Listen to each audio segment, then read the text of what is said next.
savez, maintenant, je peux vous expliquer ce qui s'est passé, en fait. C'est que j'ai dû voyager, voilà.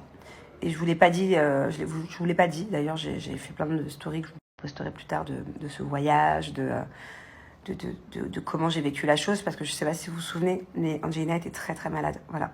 Donc en fait, j'avais déjà la date de mon départ depuis longtemps, et à la base, le déménagement devait se faire des semaines avant.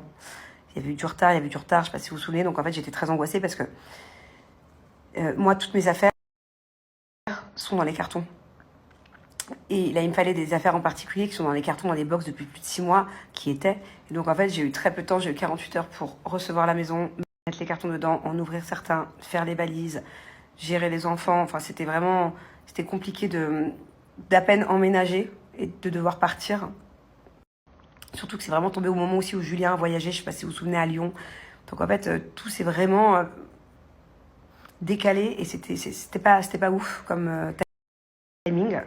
Et en plus, ça, je sais pas si vous vous souvenez, mais Angelina était très malade. Et le soir où je suis partie, c'est le soir où elle avait 39,8.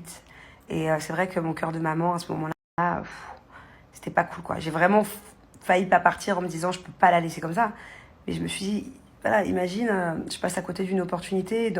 Et 24 heures après, elle va mieux. Et en fait, heureusement, c'est ce qui s'est passé. Heureusement que je suis partie parce que la journée d'après, du soir où j'ai failli pas partir, de la nuit où j'ai failli pas partir, quelques heures après, il y avait plus de fièvre, il y avait plus rien. J'allais rentrer dans l'ordre. Franchement, j'aurais regretté, du coup. Mais c'est vrai que c'était un peu... C'était pas une sensation de dingue de partir d'une maison dans laquelle tu viens juste d'atterrir. Tes enfants n'ont même pas encore leur repère dans cette maison. J'ai même pas passé une nuit avec mon mari dans cette maison. Ton enfant, il est malade. Il y a les vacances scolaires qui arrivent. C'est la toute première fois que tu laisses ta famille comme ça. Déjà, c'est la première fois que je les laisse, mais en plus, déboussolée, quoi, dans une nouvelle maison. Voilà. Ah, c'était vraiment une sensation, ce départ, avec un peu de culpabilité, quand même. Mais où je me suis dit, voilà, je peux pas ne pas partir, c'est pas possible.